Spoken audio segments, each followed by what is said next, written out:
Welcome to Surfacing. In this first Surfacing deep dive, hosts Lisa Welchman and Andy Vitale talk about design and governance. Why do designers feel that they don't have a seat at the table when making decisions about creating the customer experience? And what happens when they do? What is the conflict between the designer's role and those that make the rules for the organization? And how can the disciplines of governance and design work together to improve the customer experience and the experience of being on the digital team?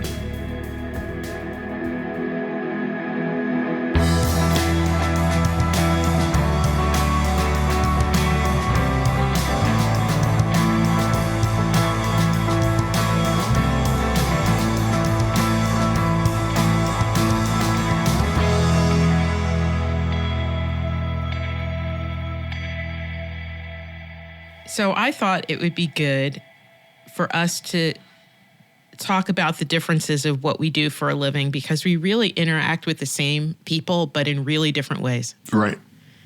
Exactly. But not really in really different ways, right? Like sort of in different ways, but not like I think we have the same intent, which is basically to get shit organized so that we can make better stuff that we put online. Yep. But we do attack it in different ways. So I thought it would be really cool to talk about that a little bit.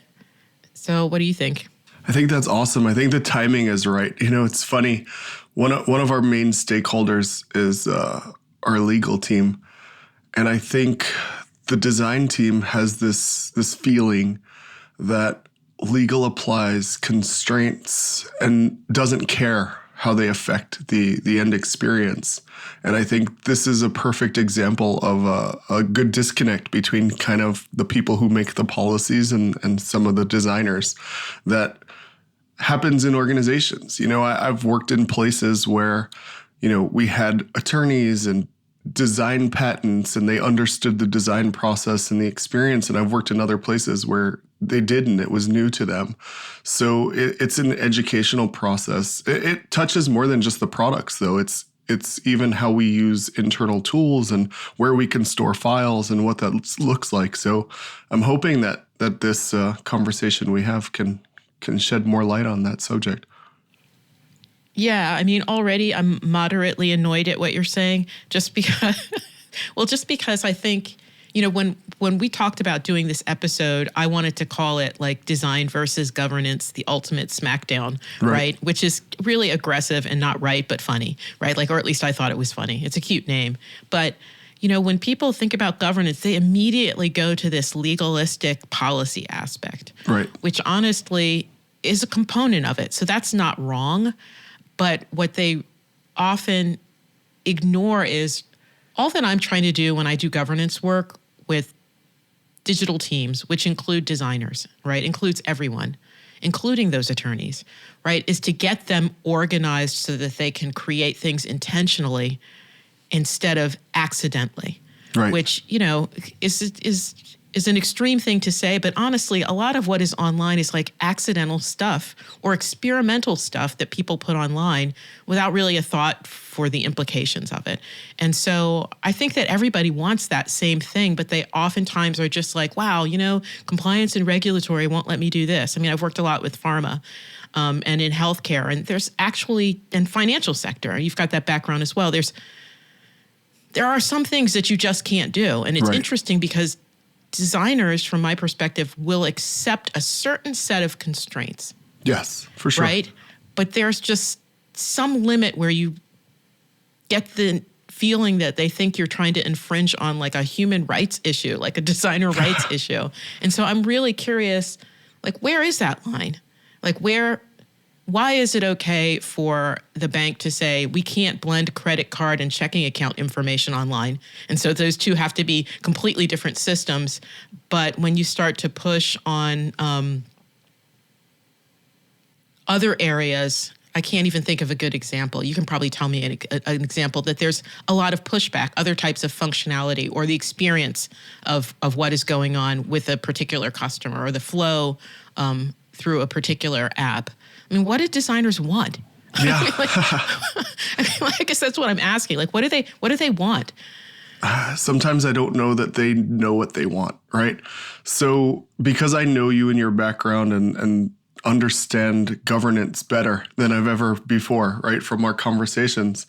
What I think happens is there's this disconnect in understanding and knowledge. And that's what I think, you mean by governance a lot of times is get everybody on the same page, understand who makes the decisions. But that doesn't happen. And blame is, you can't point fingers at anyone but yourself in an organization. Like if you're a designer and you don't understand the policies or the rules of that organization or the constraints that we have in an industry, like that's on you to have had those conversations. I mean, it's also on the people that you work with, right? There should be actual like sharing of these things on a regular basis. And, when we do have some sort of learning opportunity, it's hidden under something called compliance courses that everybody kind of dreads, but they're important, right? They're really, I think they dread more the delivery of that information than actually having a collaborative conversation and being able to ask questions about it. So, to me, designers are looking to create a great experience for anyone that uses our product or service for a desired outcome. And I think that that's not different from anyone else in the organization. I think that the marketing team wants great experience and outcome. Our legal team wants a great experience. Like the legal team doesn't want to be the team that's like, hey, we just want a bunch of constraints. That's our job. No, they want the best experience for our clients too. And sometimes we forget that because there are priorities for each department that kind of overlap and in ways that there's a lack of understanding why. So, I hear a lot of times like, oh, the terms and conditions needs to be so long. And that's not at my current role, but I've heard it for many years at many places. Like, why does it need to be so big? Can we hide it? Can we expand it? And it's like, maybe not. It depends on the situation. But also there's this, I think it feels like risk aversion at times without clarity.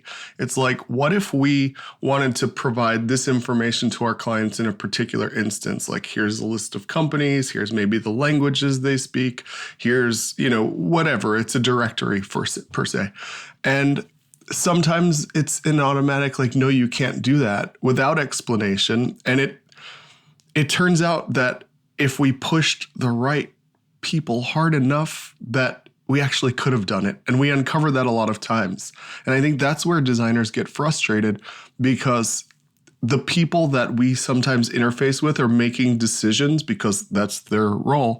But I think the decisions are being made with the assumption that that is the direction from the top down, as opposed to it actually having the conversation around each specific instance.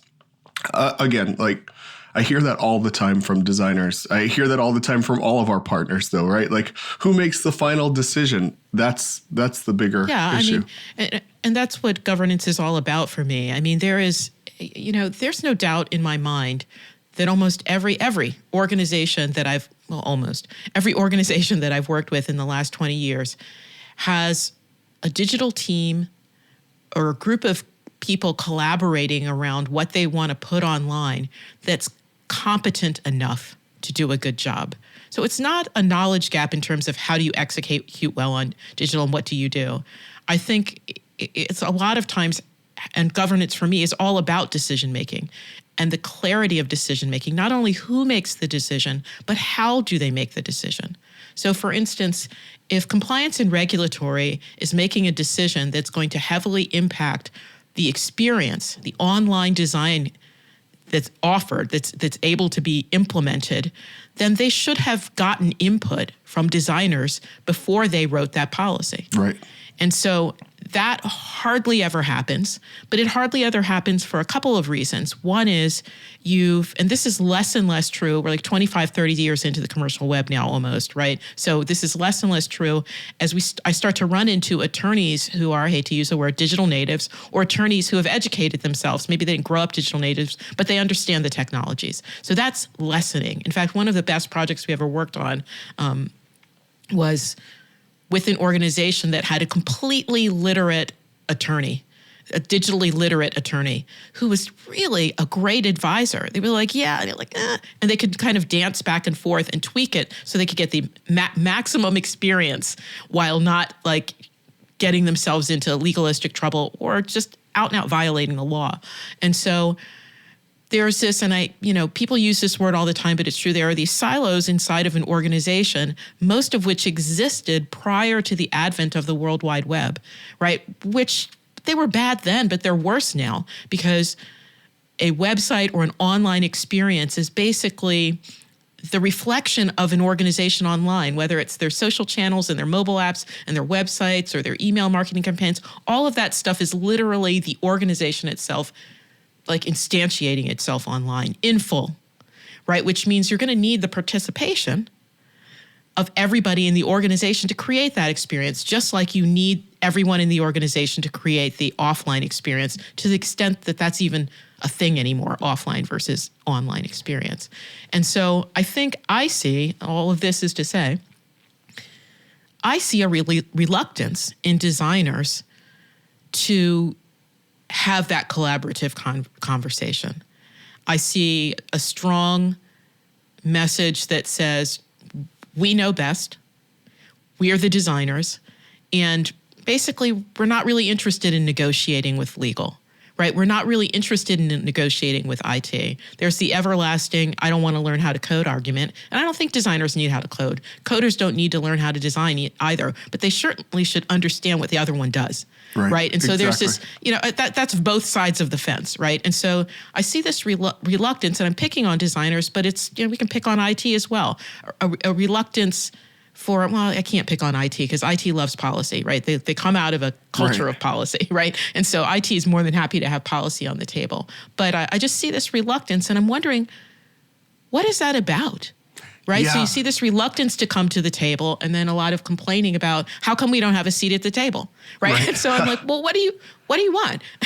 Yeah, I totally see your point. But also, I feel like it depends really on the maturity of the industry, the maturity of the organization, the types of products that they put out. So, in healthcare and finance and industries that I've worked in, it's a little bit tougher to have, like you talked about, the digital native attorneys. They're not always there. Some companies there are, some companies there aren't.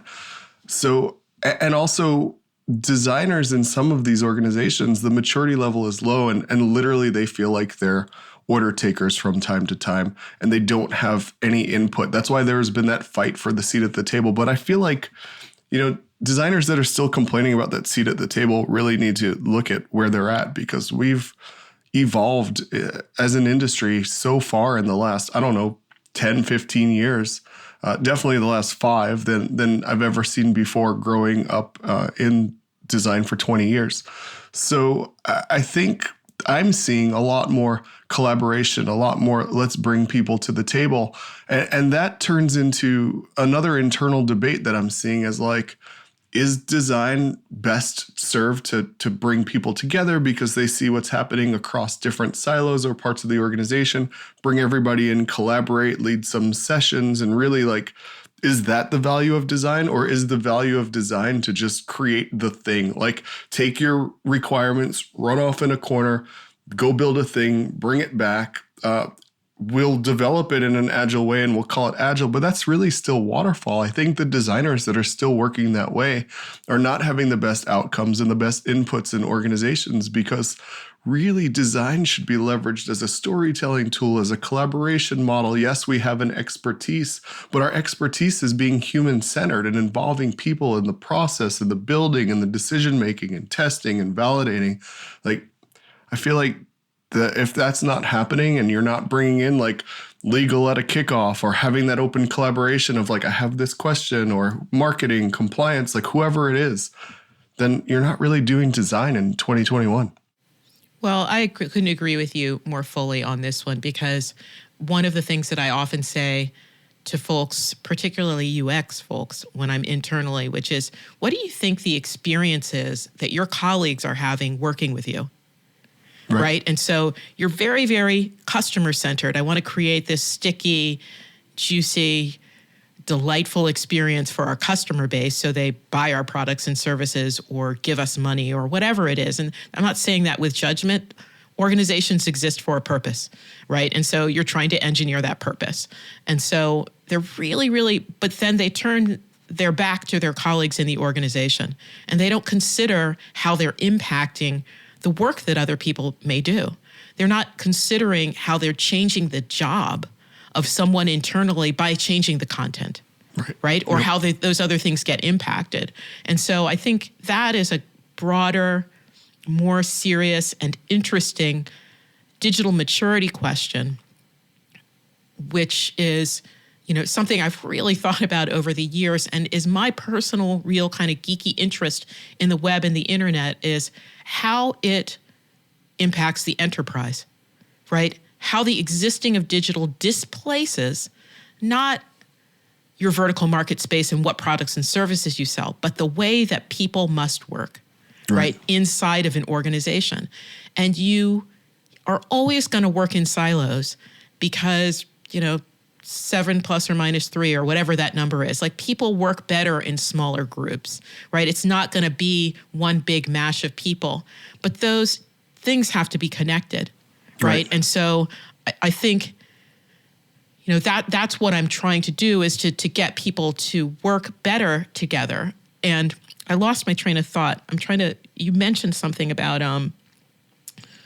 can't remember what it was that I was trying to answer. What were you talking about before? Because I had a point. Design being a way to bring people together to solve a problem rather than running off in a corner and doing work and bringing it back. Right. So, the first thing that you said when you were talking about this was, is it the design team's job to basically be on the top of the pile, be the conductor of the orchestra?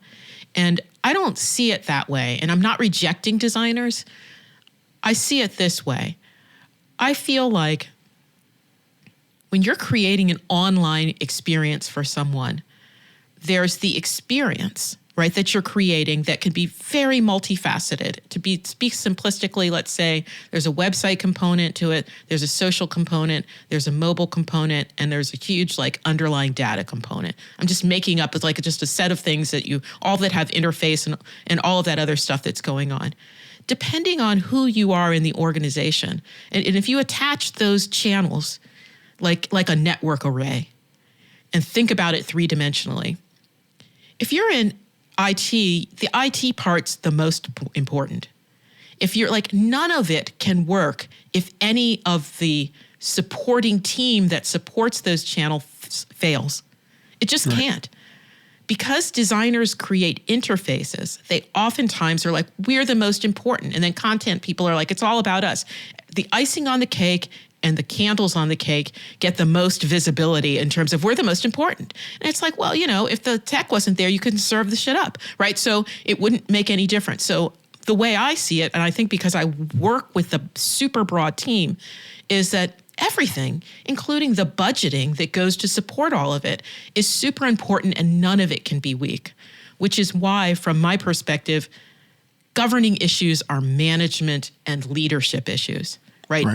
Have you enabled your full team to work in a way that's sensible, where they're not fighting with each other, right? As opposed to who's in charge? Well, if you're actually looking and designing the interface or the experience, then designers are in charge for that moment, right? But then if you're talking about making sure that how data and personally identifiable information marries with that experience and mitigating what you should and should not do, that's probably not designers. But they should sit back at that moment and listen, right? And then not go you're trying to ruin my experience. It's no, we actually don't want to get sued, right? So I think it's just a shame, because I think everybody wants the same thing, but somehow the way that the organization has historically been organized, it's us against them, designers versus IT, or marketing versus IT, and now it's UX against the world, or all of this. Well, no, it's insane. So I don't know if you agree with me or not, but it's frustrating, because I think all the tools are there to do it the right way. I definitely see your point, and you go on design Twitter and you see these designers kind of arguing over things that are not super important, not affecting bottom line or business strategy. It is that internal fighting over things that the business doesn't care about, colors and pixels, radius, and Is it 4 pixel rounded corners or 5? I think that conversation happens, and it's great that it happens amongst designers. That's where it should happen, right? Like, go make each other better and do that. Yeah. Right. But, the thing that you did talk about silos earlier, the silos still exist, because what happens are teams, whether they're agile or not, in most cases now they are, they're so focused on their problem space or their sliver of the product that they don't realize what's happening, 4 screens away from them or on a different product. And what happens there is it causes us to create or duplicate work, right? How many times do we uncover, like, developers are building 4 different login screens and the designer's got 3 different versions of that. And we're trying to fix that with, like, we call it a design system, right? And it is a thing. It's a way, it's reusable components that we actually do have some code in because of front-end development. But ultimately, these silos exist in problems, and the ecosystem isn't always looked at in certain organizations. So I don't know.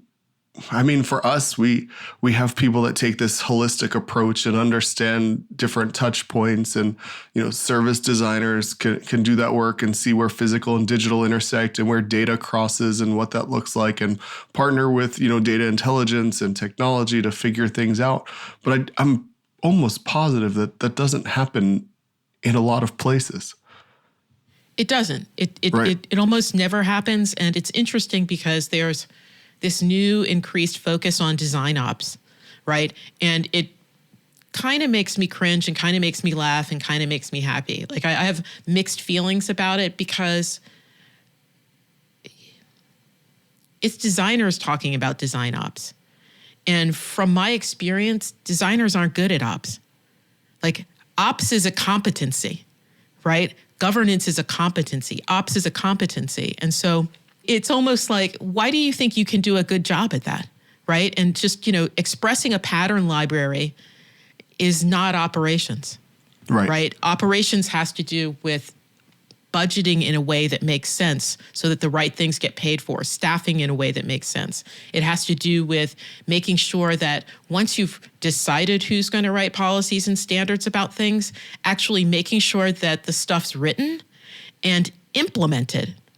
So, we haven't talked a lot about, social media and the mess of Twitter and Facebook, and particularly in the US around the election. But one of the things that really sticks out to me about that is, so, whatever you think about Twitter and Facebook and how they work from an interface and a design perspective, for the vast American public, shit works fine, right? So it works well enough, and you can talk about it, and, from a design perspective as well. But when I see that, I see a governance problem where probably both of those organizations had policy that was expressing that they shouldn't behave the way they were behaving, right? Or that they should have shut down certain folks years ago. And I'm not just talking about the US presidential stuff, all kinds of badgering, bullying behavior, just all kinds of stuff going on those 2 platforms. But somehow that policy never trickled down into the actual way that people worked, right? And so there's a lot of organizations that have great pattern libraries, great policies, and a pattern library is just a standard set, right? But they don't implement it because it's a job. So you got a bunch of designers who off the side of their desk writing pattern library shit, and then they go back to designing stuff. And nobody's thinking about, how are we going to actually install this inside of an organization? And so that's a management and operational problem. And it's the maturity problem in the digital space. Everybody wants to work like it's a project, right? But it's not. It's actually like a whole program in a department. But the way it is, you've got like hundreds, sometimes thousands of people working in the digital space, and it's project after project after project. And they're just reinventing stuff. It's no wonder people are designing the same interfaces all over and over again, or, they can't achieve single sign-on, or the experience is disintegrated because nobody's thinking of this really systemically. And so it really is this weakness of you're trying to create this cohesive online experience, but refusing to create a cohesive online operational experience inside of the organization. That's not just about design ops. Right. It's about all of it. Yeah, that makes sense. There's two things I want to touch upon. The first one being design ops, because it's a competency that we are at the point in maturity where I am now that we need it. We need a competency that's not made of designers, but people who understand how designers work to be able to help us, just do things that our team spends a lot of time doing that we could be freed up actually solving problems and doing design work. So like rewriting our job descriptions, figuring out all of our talent acquisition strategies, our social posting strategies, like those exist in the organization, but how we attract designers is different than how engineers attract engineers. So we have to have a strategy for that. It's figuring out how to optimize our process, but also get it built into the larger process within the organization. It's, understanding how to build competencies and level up designers on the team and set up those learning and development opportunities. There's ways to help us mature and evangelize what we do and, help us tell that story to the wider organization. So ops to me, onboarding, like these are all important things that someone Vendor needs management. to be focused on. Right, exactly. But, what you were saying about what's happening in these tech companies, and a lot of these tech companies started truly as engineers building what people interface with, not designers. Not that happens often, and they've added design as we went along. But when you're working in an agile manner, I mean, the designers and the developers that are working in that sprint, they're working on such a small thing. Even it's not even a feature sometimes. It's a user story of a feature that's tied to, a larger like epic of a problem. And it's like, what's happening here? Like, where did we get disconnected that someone might be working on the initial like epic, breaking it into features, and then someone else is working on one or two of those features, breaking them into user stories, and there might be two or three other teams building those. And what happens through lack of governance or lack of process for reviewing and communicating what's happening is the left hand doesn't know what the right hand is doing. And to me, that is so bad. Like, that's how things get broken. And also, I'm all for a culture of experimentation, right? We have to build and test and learn. But going back to these companies that don't have policies around security and just privacy, what happens is we test something to what we would consider a small subset of users, which at scale happens to be 1 million people or more, and it causes harm. And then there's nothing, like, how do we roll that back? Who knows that it even went out? We're getting pieces of data left and right, but who's actually taking what we learned and those analytics and tying it together and flagging it as a problem and seeing what happens? We've broken down the work into too many small pieces that nobody sees the big picture until it's too late. Yeah, I don't disagree with you at all. I agree with you 100%. When you said don't know what the left doesn't know what the right hand is doing, the left hand doesn't know what the right hand is doing, honestly, the first thing that went through my mind was, and they never did. Right. I mean, so when I first started consulting 20 some odd years ago, more than 20 years ago, coming out of Cisco Systems, understanding big messed up websites and what could happen. I thought that I was looking at like 10 years before everybody was like figured it out and went like, we have to get this organized. And it's just,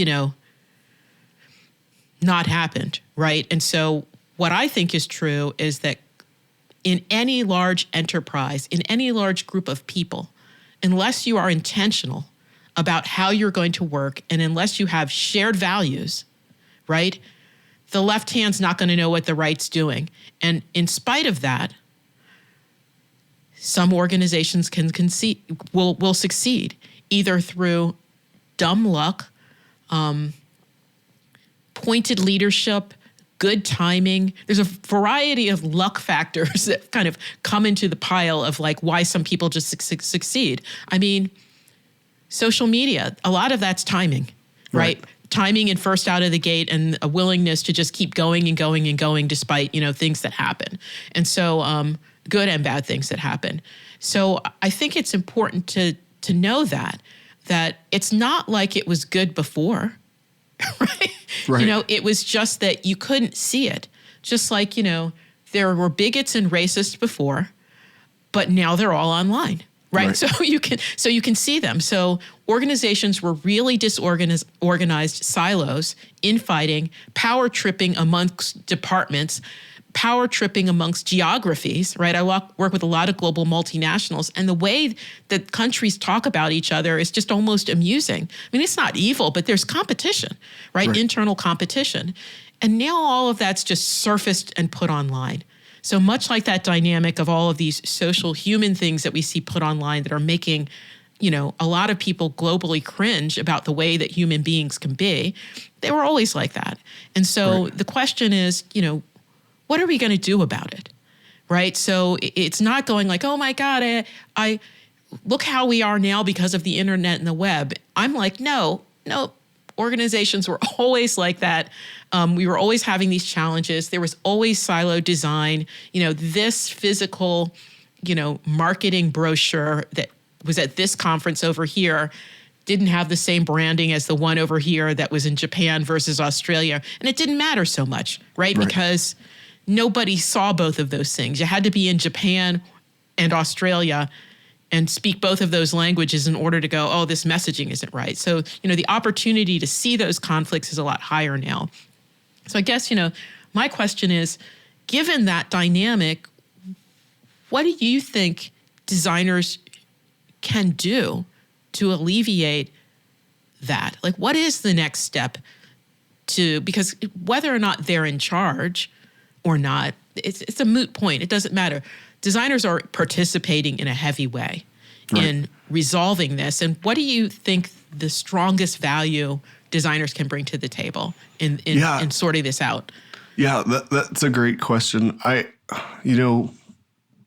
love, obviously, as a designer, design leader, I love design and I see the strategic value that it brings. But I also know there's this underlying ego of like, hey, we're the designers, we're here to solve your problem. And really, the value that design brings is this level of curiosity, to ask questions, to understand details, to figure things out, to try to find a better way, which a lot of other, functions within an organization are also asking questions, trying to figure out what's next. But I think from a design perspective, we have this ability to look at like a system level and also the human empathetic level of who we're designing for, and start to understand desired outcomes and really like test those, build those, test those, and learn from people and share those learnings. So, to me, design really, it's the experimentation, it's the pushing people to think in a slightly different way. It's gathering people through collaboration and getting them aligned to kind of understand a problem space and understand the customer better than most.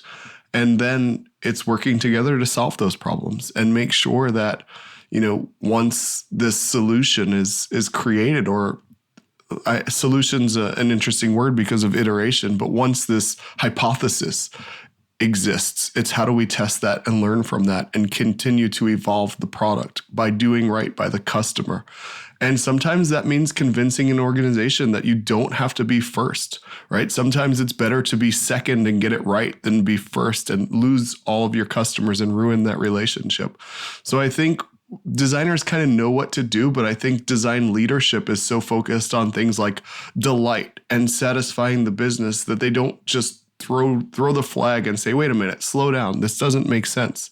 Like, I think that's where the weakness is. I think there's a lot of leaders that just go with the flow because it's safe.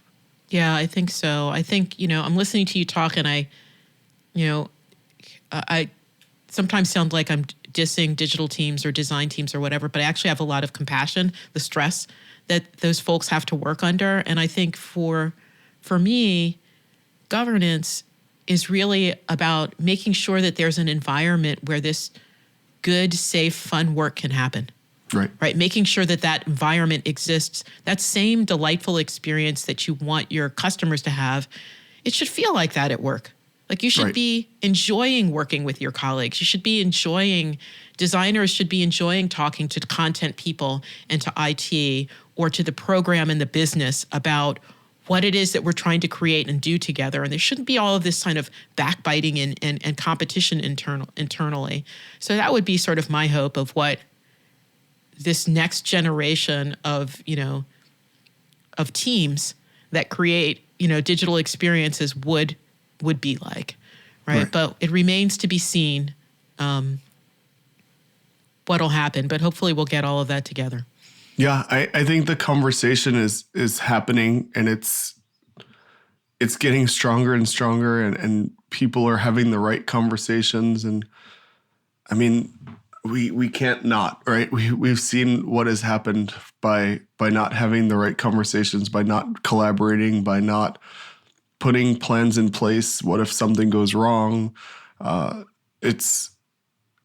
We can't repeat the same mistakes that we've made. And I'm pretty sure as an industry, we're aware of that. And I think best practices are starting to emerge. And I'm optimistic that as we continue to evolve the way we create digital products, services, and experiences, that even seeing designers, or not just designers, but product people and engineers and content folks and really everyone that's coming through this generation, they've got this desire to really do right by people and solve problems for humans. And, there's the clear understanding that we need to make sure that everyone is involved in the process and has a seat at the table. And, equity and inclusion are huge things. And we realize that by not having the people in the room or in the process that are using the products and being part of building it, that's where a lot of things have gone wrong. Yeah, well, that sounds like a really good place to sort of end this particular topic and conversation. And hopefully we can talk about all of those things that you're talking about, and the collaboration models, the intentional collaboration models that I'm talking about with a lot of our guests in the future. Yeah, awesome. Groovy. Well, have a good one. You too.